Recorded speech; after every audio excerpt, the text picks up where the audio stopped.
अस्सलामुअलैकुम नाज़रीन, मैं हूं सैयद जुल्फ़िकार गिलानी और आप देख रहे हैं गिलानी व्लॉग्स।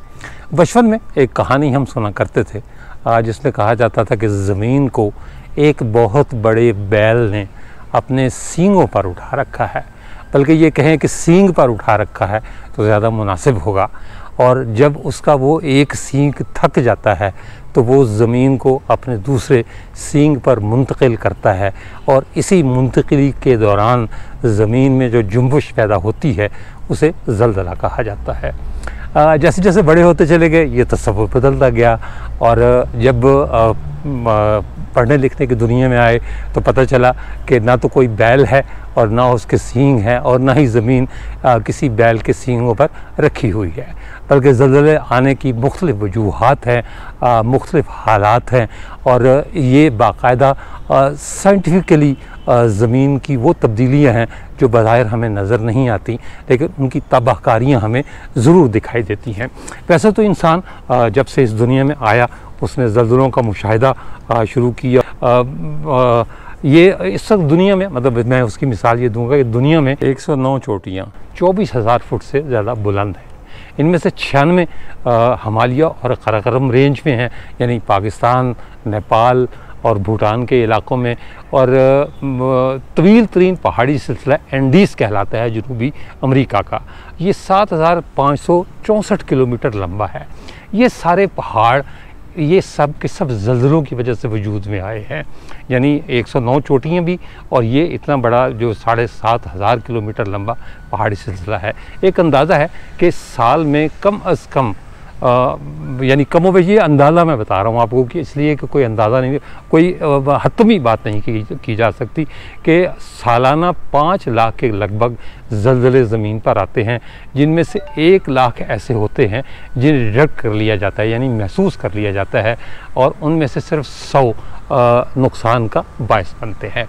और मतलब इसके साथ ये भी मैं ऐड कर दूं कि वो जो बैल वाली कहानी थी कि जी एक सींग से जब दूसरे सींग पर मुंतकिल करता है तो ज़लज़ला आता है, ये बुनियादी तौर पर टेक्टोनिक प्लेट्स होती हैं जो ज़मीन के नीचे हैं, जब वो सिरकती हैं, हरकत करती हैं और एक दूसरे से टकराती हैं तो ज़लज़ला आता है। ये ज़लज़ला आने की बुनियादी वजह है।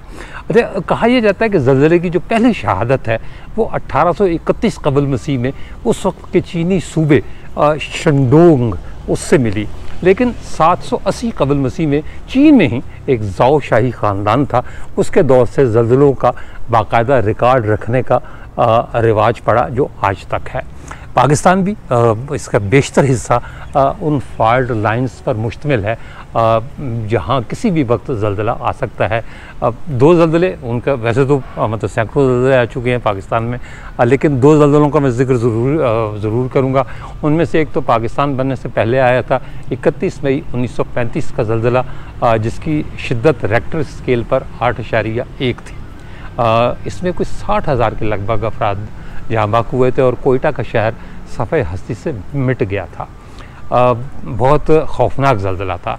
इसी तरह 8 अक्टूबर 2005 को आज़ाद कश्मीर, बालाकोट यानी मुज़फ़्फ़राबाद के इलाक़े, इनमें ज़लज़ला आया था और ये 7.6 मैग्नीट्यूड का था रेक्टर स्केल पर इसकी शिद्दत जो थी, और 86,000 से लेकर 1 लाख के लगभग लोग इसमें जहाँ बाक हुए, जबकि मुज़फ़्फ़राबाद, बालाकोट और आज़ाद कश्मीर के दीगर कई शहर सफ़ाई हस्ती से मिट गए, ख़त्म हो गए, उनका वजूद ख़त्म हो गया।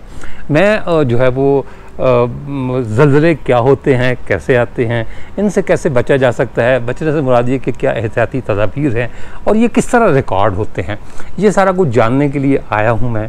पाकिस्तान मेट्रोलॉजिकल डिपार्टमेंट, इनका एक सेस्मिक असेसमेंट सेंटर है, मैं आपको वहाँ लेके चल रहा हूँ और मेरे साथ होंगे वहाँ के डायरेक्टर नजीब अहमद साहब।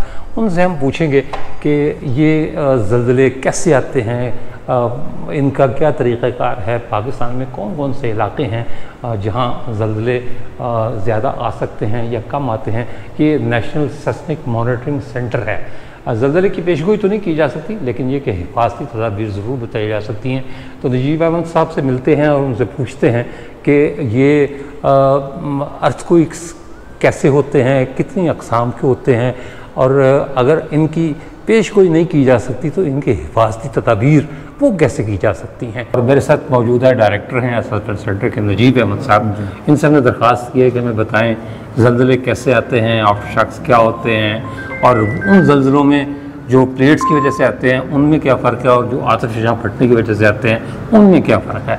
हम चाहते हैं कि लोगों को अवेयरनेस मिले, पता चले कि ठीक है प्रेडिक्शन तो इसकी नहीं हो सकती, लेकिन इसके सेफ्टी मेजर्स जो है वो ज़रूर हो सकते हैं। जी साहब, हमें ये हमारी जी कुछ ऑब्जर्वेटरीज हैं जो हमने साइट सिलेक्शंस की हैं। आपको बताने का मकसद एक इस तरह का हमारा एक होते हैं स्टेशंस जो लगे होते हैं। पहले हम इसका सर्वे करते हैं, सर्वे करने के बाद एक ऑब्जर्वेटरी इस्टेब्लिश करते हैं जिसमें कि वो इक्विपमेंट्स जो हैं इस तरह के लगाए जाते हैं। जैसे ये अभी आप देख रहे हैं, ये इक्विपमेंट्स हैं जो ये एक चराट का स्टेशन है जो 2010 में इंस्टॉल हुआ।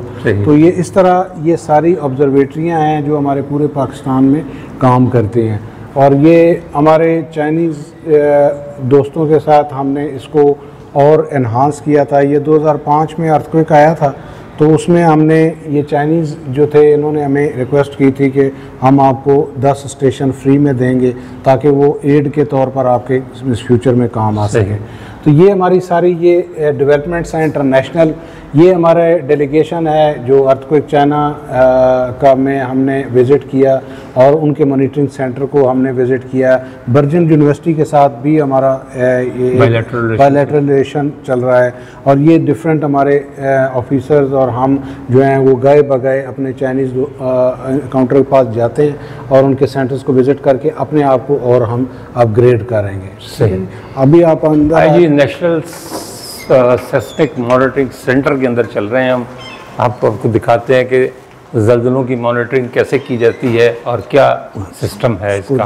वो ये हमारा है सिस्टम नेशनल, जैसे आप कह रहे हैं कि national seismic monitoring centre and tsunami early warning system है हमारा जो पीएमडी का है। सही। तो ये हमारे स्टेशंस हैं जो रियल टाइम आ रहे होते हैं और ये हमारा सॉफ्टवेयर है जो कि एक अर्थक्वेक को एनालाइज करता है। अभी आप देख सकते हैं यहाँ पर 5 घंटे पहले जो और 2 मिनट पहले ये एक अर्थक्वेक है जो रिकॉर्ड हुआ है। उसका मैग्नीट्यूड ये था, डेप्थ ये थी। ये अफगानिस्तान ताजिकिस्तान में आया है। सही। इसी तरीके के साथ आप देख सकते हैं कि ये जो डिफरेंट हमारे सॉफ्टवेयर में डिफरेंट मैग्नीट्यूड्स के अर्थक्वेक्स होते हैं, इनको हम मॉनिटर करने के बाद इसमें डिस्प्लेइंग में लेकर आते हैं और ये डिस्प्ले हो रहे होते हैं। सही। तो ये डिफरेंट मैग्नीट्यूड्स के साथ आते हैं और वर्ल्ड वाइड चूँकि ये अर्थक्वेक्स होते हैं डिफरेंट मैग्नीट्यूड्स के होते हैं। तो ये आप देख रहे हैं 3.4 का भी है, 5.4 का भी है। तो कोई भी अर्थक्वेक जहाँ कहीं भी आता है वो हमारा सिस्टम जो है वो इसको डिटेक्ट करता है। इसको मज़ीद आपको मैं थोड़ा सा उधर बता देता हूँ। यहाँ पर मैं आपको बयान करूँगा कि हम क्या थे, किस तरह थे। अच्छा। और अब हम कहाँ आके पहुँचे हैं। सही। तो ये शुरू की ज़रा स्लाइड्स पे लेकर हैं,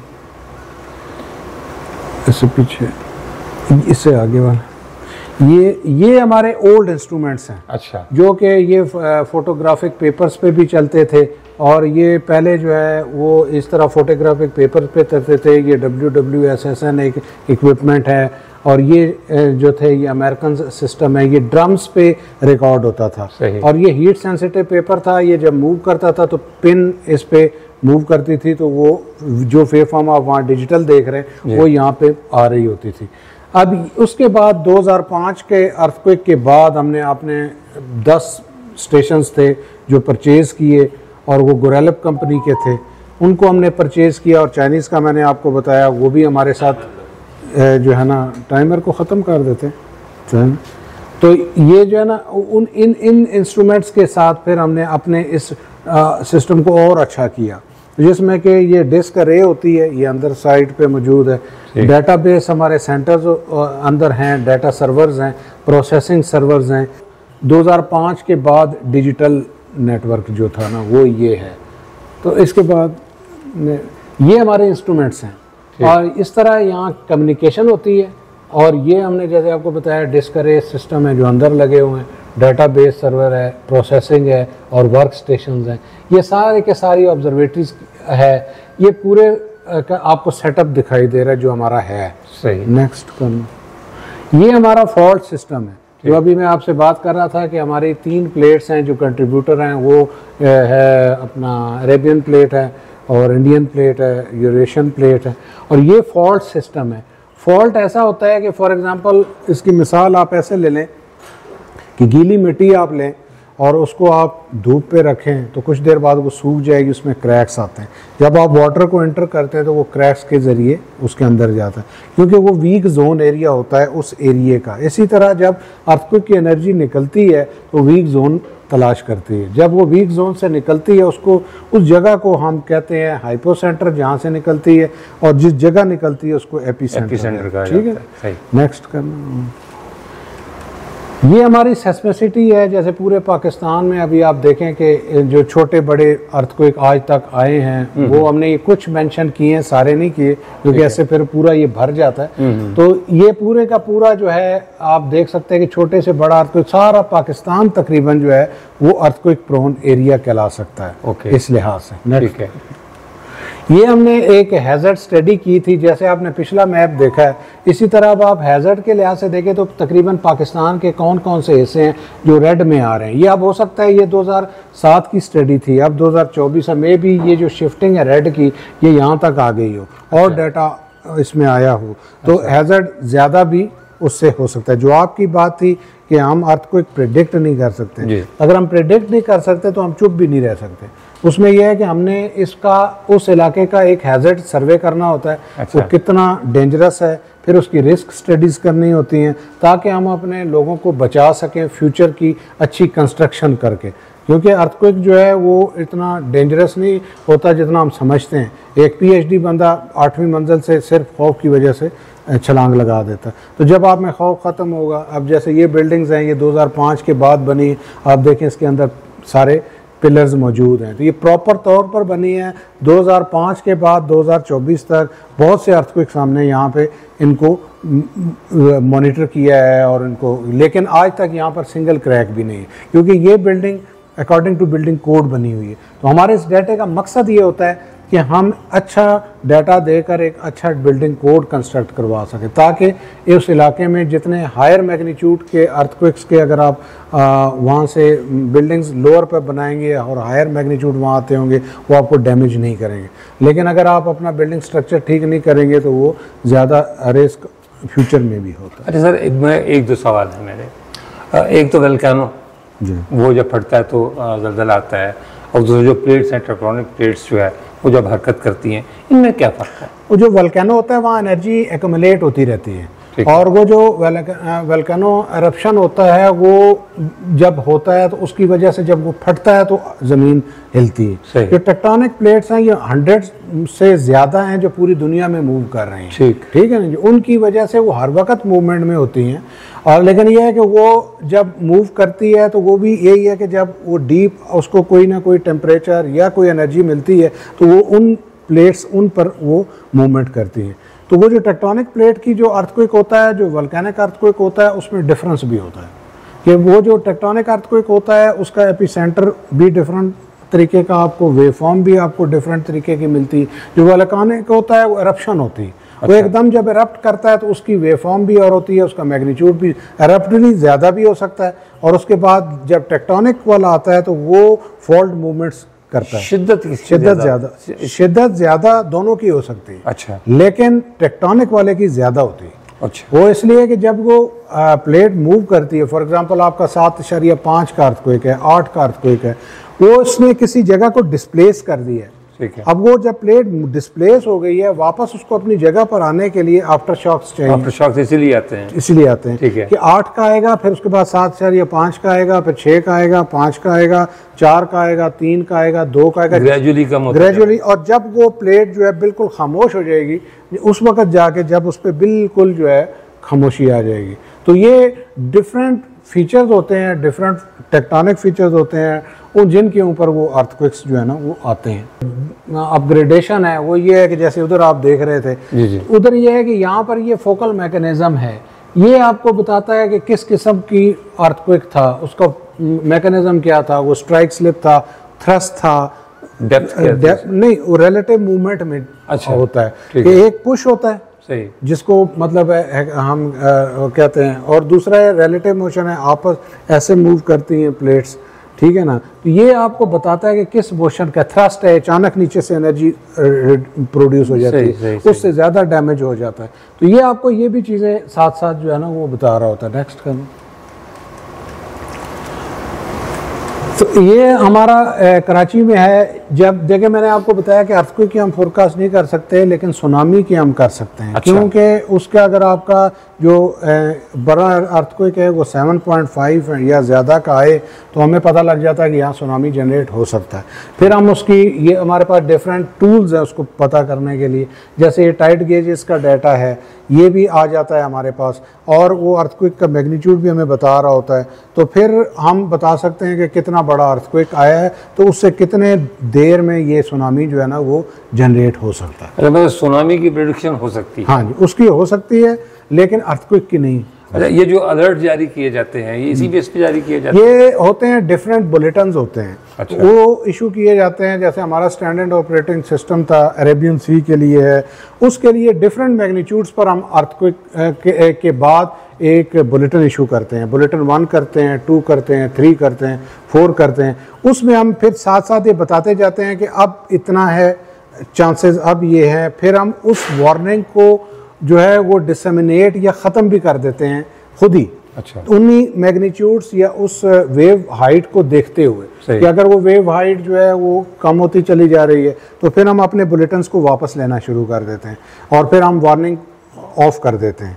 ठीक है ना, इस तरीके से चल ये जब जी सॉरी। अच्छा, जब अर्थक्वेक आता है तो उसकी कितनी देर बाद आपको पता चल जाता है कि कहीं अर्थक्वेक? हमारे पास अर्थक्वेक फौरन रिकॉर्ड हो जाता है, लेकिन देखें जो वेव फॉर्म है वो वहाँ पे मैं आपको दिखा सकूँ तो एक मिनट इधर आ जाए ना, मैं आपको दिखाता हूँ। या रेड वो ये है, ये देखें ये रेड लाइंस हैं जी जी। ये जब आती हैं तो हमें पता लगता है कि कोई चेंज आ रही है नॉइस के अंदर।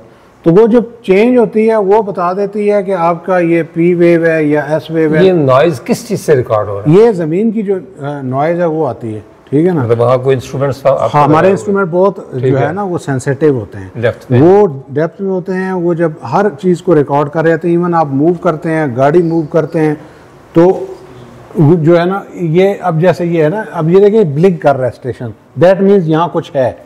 ओके, ठीक है ना। तो इस तरीके से हमें पता लग जाता है, फिर उस तरीके से हमारे पास वेव फॉर्म आ जाती है, फिर ये ऑटोमेटिकली एनालाइज करता है। और हमारे पास वो जो समरी आपने देखी थी उस शेप में फिर वो आ जाता है। अच्छा, अर्थक्वेक आया, आपने जो है वो कितने सेकंड्स के अंदर आप बता सकते हैं कि हमारा जो SOP है विद इन 3 मिनट्स हम डिजास्टर एजेंसीज को बता देते हैं। हमारे 2 टूल्स हैं, एक हम ऑटोमेटिकली जनरेटेड जो हमारे अर्थक्वेक्स हैं वो आते हैं, उनको हम पहले आता जाता है, फिर हमारे जो यहाँ पर सेंटर है ये 24 आवर्स काम करता है। जो हमारा ऑपरेटर होता है वो फिर जो ऑटोमेटिक डाटा होता है उसको एनालाइज करके उसमें लेके आता है अपना मैनुअल में फिर वो चेक करता है कि कोई गलती या इंटरनेशनल के साथ कंपेयर करके फिर हम विद इन 3 मिनट्स हम वो इशू कर देते हैं। अच्छा, कूल अर्थक्वेक क्या होता है? देखें, जो आपका ये एक टर्म है, जैसे वल्केनो वाली है उसको आप कूल नहीं कह सकते। जो टेक्टोनिक प्लेट मूवमेंट होती है उसको आप मतलब ये कूल कहते हैं। उसको क्या कहते हैं? हॉट जैसे ग्लेशियर्स वगैरह हैं, फट जाए वो उसके अंदर, that is called cool earthquake. Glacier के फटने से या उसके मतलब मूव करने से या पाकिस्तान का कितना इलाका जो है वो फॉल्ट लाइन? 2/3 इलाका हमारा तकरीबन जो है वो फॉल्ट लाइन पर है। तो और दूसरा ये जो सबसे डेंजरस है कि पाकिस्तान जो है वो शैलो सेस्मिसिटी पर आता है। अच्छा। जैसे हमारे यहाँ अर्थक्वेक जो भी आते हैं वो अप टू 30 किलोमीटर 25 किलोमीटर, जितने अर्थक्वेक की डेप्थ कम होगी उसका मैग्नीट्यूड ज़्यादा होगा तो वो आपको ज़्यादा डैमेज देगा, नुकसान ज़्यादा देगा। जितनी डीप अर्थक्वेक होगा वो इतना आपको, क्योंकि वो वेव जो है वो फिर डाई आउट हो जाता है। अच्छा, मतलब कोई ऐसा तरीका है कि ये जो डैम बनते हैं, नहरें बनती हैं, बैराजेस बनते हैं, आपसे कंसल्ट किया जाता है? जी हाँ, वो ऐसा है कि जो पहले नहीं किया जाता, लेकिन जब कोई डैम आप बनाएं तो उसकी एक फिजिबिलिटी स्टडी होती है। ठीक है। वो फिजिबिलिटी स्टडी ऐसे होती है कि उसको हमारा एक और इक्विपमेंट है जो साइट क्लासिफिकेशन के लिए यूज़ होता है, वो हम लगा के एक एरिया के अंदर उसको हम जियोफोन्स लगाते हैं उसके साथ मतलब है वो, फिर हम हैमर के ज़रिए उसको उस पर स्ट्राइक करते हैं। यानी वो ये जैसे ये वेलोसिटी सर्वे मैप हमने इस्लामाबाद का बनाया था ना, तो वो इक्विपमेंट हम एक एरिया में लगाते हैं। और अभी हमने एक होटल बनना है मरी में, तो उसकी भी हमने साइट क्लासिफिकेशन की है। तो वो हमें एक रिपोर्ट हम बनाते हैं कि ये एरिया अप टू 30 मीटर ये मटेरियल पर मुश्तमिल है। ठीक है। वो फिर कुछ ना कुछ जो फ्यूचर के है ना, वो बिल्डिंग स्ट्रक्चर में आपको हेल्प हो सकती है कि आप 7 मंजिला बना सकते हैं, 8 बना सकते हैं, 9 बना सकते हैं। लेकिन वो फिजिबिलिटी और मतलब ये अर्थक्वेक से रिलेटेड नहीं, वो हम साइट क्लासिफिकेशन का सर्वे होता है, फिजिबिलिटी होनी चाहिए। कोई भी डैम आप बनाएं, कोई बिल्डिंग अच्छा बनाएं, फिजिबिलिटी स्टडी ज़रूरी होती है ताकि हमारे से या हम जैसे महकमों से इंफॉर्मेशन लेकर अगर वो बनाई जाए तो वो डिज़ास्टर में फिर वो इतना प्रॉब्लम नहीं। अच्छा, मरी का आपने जिक्र किया। मरी एक पहाड़ी, और इस एक पहाड़ी पर हम बेतहाशा काम कर रहे हैं, जंगल काट रहे हैं, जड़ें निकल गई, ज़मीन कमज़ोर हो गई और कंक्रीट का एक जंगल खड़ा कर रहे हैं। मरी ख़तरे की कितनी ज़द में है? देखें, मरी जो है ख़ुद एक आप देखें ना कि वो एरिया है ही सारा फॉल्ट लाइन पर, ठीक है ना। अब वहाँ पर ये है कि वो स्ट्रक्चर पहले एक आप उसकी मिसाल मैं आपको कोयटा की देता हूँ। कोयटा में जब 1935 में अर्थक्वेक आया था तो आबादी 50,000 पर थी। वो शहर बना था 50,000 की आबादी के लिए। आज भी वहाँ इंफ्रास्ट्रक्चर 50,000 वाला है, हालांकि उसकी आबादी चली गई है 5 लाख। मतलब हो सकता है 7 भी हो या 8 भी। इसी तरह जो इलाका होता है वो जब आप शुरू में आता है, ये माउंटेनस एरिया है, यहाँ पर जब भी कोई छोटा भी अर्थक्वेक आएगा तो जब वो अर्थक्वेक आता है तो उसकी वेलोसिटी डबल हो जाती है जब वो पहाड़ों से पास करती है या पत्थरों से पास करती है। तो वहाँ पे अब ये जंगल हम काट रहे हैं, वो तो एक पोल्यूशन या उसके साथ, लेकिन ये है कि जो वहाँ पे टेक्टोनिक फीचर्स हैं मरी के अंदर भी कुछ फॉल्ट्स हैं, कुछ इर्द गिर्द हैं, वो सारी उसको कंट्रीब्यूट करते हुए अर्थक्वेक प्रोड्यूस कर सकते हैं। ये मतलब चांसेस हैं कितने परसेंटेज? सर ये हम नहीं कह सकते। देखिए मैंने आपको कहा उसका अगर हम परसेंटेज लगा रहे हैं तो हम फ्यूचर की आपको प्रेडिक्शन बता सकते हैं। ये हिस्टोरिकल डाटा पे डिपेंड करता है और टाइम लाइन पे डिपेंड करता है, टाइम पीरियड पे डिपेंड करता है कौन सा अर्थक्वेक कब आया है। देखें एक अर्थक्वेक है वो अगर 1935 में कोयटा में आया तो कोयटा में आज उसके बाद बहुत से अर्थक्वेक्स आ चुके हैं, 98 में भी आया है, 97 में भी आया, लेकिन उस मैग्नीट्यूड का अर्थक्वेक अल्हम्दुलिल्लाह अभी तक नहीं आया। लेकिन टाइम पीरियड के हिसाब से आप देखें तो वो ड्यू है, क्योंकि साल 1.5 साल बाद जियोलॉजिकली वहाँ उस एरिया में दोबारा एक्टिविटी, ज़रूरी नहीं कि उसी जगह हो, इर्द गिर्द होगी, लेकिन होगी ज़रूर। अच्छा जी हाँ। अच्छा, एक जगह ऐसे ही है जहाँ 3 पहाड़ी सिलसिले हमारे मिलते हैं, हिमालय, कराकोरम और हिंदू कुश। क्या वो ख़तरनाक इलाका है? वो फॉल्ट लाइन्स हैं। जैसे अभी अगर आप मुजफ्फराबाद की मिसाल लें, पीर पंजल वहाँ पर है, जेलम फॉल्ट वहाँ पर है, मुजफ्फराबाद फॉल्ट वहाँ, ये जो कश्मीर वाला ये जेलम फॉल्ट का था। हाँ, ये जिस जगह आया था उसको हम टेक्निकली कहते हैं जक्स्टा पॉइंट। जहाँ तीनों फॉल्ट्स मिल रही थी, ये अर्थक्वेक वहाँ आया था और गड़ी दुपट्टा एक गांव था जो इसका एपिसेंटर था। तो वो उस वक़्त चूँकि इतनी टेक्नोलॉजी नहीं थी, उन लोगों को इतना पता नहीं था, इतनी गहराई में नहीं जा सका। इवन USGS ने उसका लोकेशन गलत दी थी। जी ठीक है ना। तो वो ये है कि अब चूँकि टेक्नोलॉजी इतनी हमारी अभाव हो चुकी है कि हमारे ये जो सिस्टम्स हैं ये अल्हम्दुलिल्लाह USGS, ESMC हर इंस्टीट्यूट के इक्वलेंट है। तो वो हम ये नहीं कह सकते कि हम अपने डाटे पे रिलाई करेंगे। हमेशा ये बात आप मीडिया में आप याद रखें कि हम ये जो चीज़ कहते हैं ना, आप USGS को देख लें, USGS ने अगर हमारा इवेंट रिकॉर्ड किया है तो वो पाकिस्तान के उस इंस्ट्रूमेंट से जो यहाँ लगा हुआ उससे किया है, बड़ो किया, ठीक है ना। हमारा जो इंस्ट्रूमेंट यहाँ लगा हुआ है वो ज़्यादा एक्यूरेट होगा क्योंकि हम लोकेशन पर मौजूद हैं। सही, ठीक है ना। इसलिए हमें अपने डाटे पे ज़्यादा वो करने की ज़रूरत है।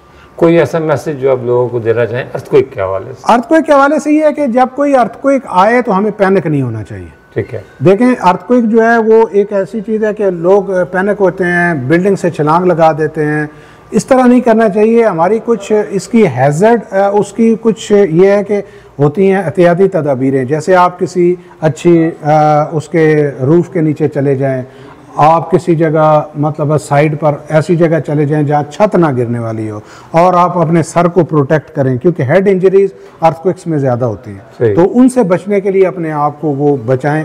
और दूसरी ये है कि हमें स्कूल लेवल पे, कॉलेज लेवल पे इस चीज़ को थोड़ा बताने की ज़रूरत है, अवेयरनेस की ज़रूरत है कि सारे मुल्क बताते हैं, जितने भी इंटरनेशनल हैं वो स्कूल लेवल्स पे, कॉलेज लेवल्स पे, इवन कुछ के सिलेबस में भी अर्थक्वेक्स के बारे में शामिल है। तो हमें ये चीज़ें बच्चों को समझाने, क्योंकि एक बच्चा जब घर जाता है तो 100 ख़ानदान आपका जो है वो एजुकेट हो जाता है। ठीक है sir, thank you very much sir. कोई ऐसी चीज़ जो रह गई हो मैं ना पूछ सकता हूं, फिर कभी आए तो आपको और भी बता देंगे। थैंक यू सर, तो नहीं सर। अल्लाह ताला ने इंसान को अशरफुल मखलूक़ात की हैसियत से पैदा किया, लेकिन क्या बेबसी है कि वो आज तक अपने अंदर, मतलब अपने जिस्म के अंदर बहुत सारी नसें ऐसी हैं जिनके नाम तलाश नहीं कर सका। कहने को हम चांद पर पहुंच गए, मरीख पर जो है वो मिशन रवाना हो रहे हैं, सूरज की शुआओं की जो है वो हिद्दत को नापा जा रहा है, ज़ोहरा की तस्वीरें ली जा रही हैं, लेकिन हम अपने अंदर और अपने माहौल से उतने ही बेखबर हैं। ये बिल्कुल वही बात है कि जिसे चिराग तले अंधेरा कहते हैं। कुदरती आफत आती हैं, सैलाब भी कुदरती आफत है, मौसमों की शिद्दत भी कुदरती आफत है, लेकिन ज़ल्ज़ला एक ऐसी कुदरती आफत है जिसे आज तक हम प्रिडिक्ट नहीं कर सकते। ये नहीं बता सकते कि ज़ल्ज़ला कब आएगा और या कितने अरसे बाद आएगा। मौसमों की बात ले लें तो मौसमों को तो आप प्रिडिक्ट कर सकते हैं कि बारिश होगी। ये हो सकता है कि आपने 100 मिलीमीटर की प्रिडिक्शन की हो तो वो 150 हो जाए, या 150 की हो और 100 हो जाए। लेकिन ज़ल्ज़ला एक ऐसी आफत है जो आप नहीं बता सकते कि ज़ल्ज़ला कब आएगा। कुछ अर्सा पहले तुर्की में एक ज़ल्ज़ला आया था, तो किसी ने मेरा ख्याल है कोई अंदाज़ों की बुनियाद पर यह बताया था कि ज़ल्ज़ला आएगा, लेकिन साइंटिफिकली अभी तक कोई ऐसा आला ईजाद नहीं हो सका जो ये बता सके कि टेक्टोनिक प्लेट्स जो है वो कब और कैसे हरकत करेंगे और किस इलाके में ज़ल्ज़ला आएगा। मुमकिन है कि आगे चलकर इंसान इतनी तरक्की कर ले कि जैसे वो दूर सितारों और कहकशाओं की खबरें लाने के काबिल हो गया है, इस काबिल भी हो जाए, ये बताने के काबिल हो जाए कि किस इलाके में कितनी शिद्दत का ज़ल्ज़ला आएगा, ताकि कीमती जानों की एक तरफ तो हिफाजत की जा सके और दूसरी तरफ ये कैसे कहा जा सके कि अब वाकई इंसान अपने इर्द गिर्द के माहौल से बाखबर हो गया है। इसी के साथ इजाज़त दीजिए, इंशाअल्लाह ताला अगले व्लॉग में दोबारा मुलाकात होगी। तब तक के लिए अल्लाह हाफ़िज़।